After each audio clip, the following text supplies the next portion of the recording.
Let's talk about some hair myths that might be secretly damaging your locks. You've probably heard a lot of these before, but it's time to set the record straight. First up, the classic trimming your hair makes it grow faster. It's a nice thought, but sadly, not true. Hair grows from the follicles in your scalp, not the ends. So, snipping the tips has zero effect on the speed of growth at the root. However, regular trims are still super important. Why? Because they get rid of split ends.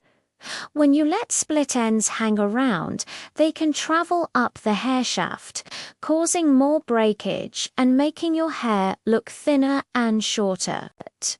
So, while trimming doesn't speed up growth, it does help you retain length by keeping your hair healthy and strong. Think of it as quality control for your hair. Next myth, plucking one grey hair will make to grow back in its place.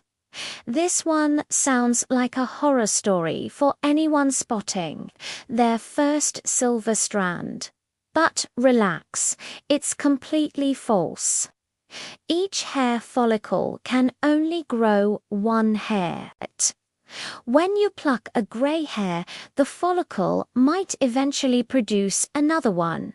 And guess what? It'll also be grey because the pigment cells in that specific follicle are no longer active. Plucking won't magically create more follicles or make your hair multiply. However, aggressively plucking can damage the follicle, and in some cases, it can even lead to infection or stop hair from growing back there at all. So, it's best to either embrace the grey or consult a professional colorist. Let's move on to washing. You should wash your hair every day. For some people, this might work, but for many, it's overkill. Your scalp produces a natural oil called sebum, which is essential for keeping your hair moisturized and protected. Washing too frequently can strip away these vital oils, leaving your hair dry, brittle, and your scalp irritated. This can even trigger your scalp to overproduce oil to compensate, making your hair greasier faster. The ideal washing frequency really depends on your hair type, scalp condition, and lifestyle. If you have oily hair or work out daily, you might need to wash more often. But if you have dry or curly hair, washing just a few times a week might be perfect. Listen to your hair, it'll tell you what it needs. How about this one? You can repair split ends with products. Oh, if only it were that simple.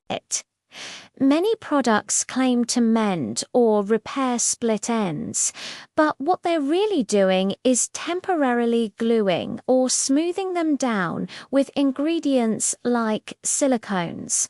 It's a cosmetic fix, not a permanent cure. Once a hair strand has split, the only way to truly get rid of the damage is to cut it off. These products can be great for making your hair look healthier and preventing further damage while you re-waiting for your next trim. But they can't magically fuse the hair back together. So use them for a temporary fix, but don't skip your salon appointments. Here's a popular one. Brushing your hair 100 times a day makes it healthier. This myth probably comes from old movies where heroines sit at their vanity brushing their long flowing hair. While gentle brushing is good for distributing natural oils from your scalp down the hair shaft and detangling, overbrushing is a recipe for disaster. Brushing 100 times a day creates excessive friction, which can damage the hair's cuticle, the protective outer layer. This leads to breakage, split ends, and frizz. Instead of counting strokes, just brush as much as you need to detangle and style it.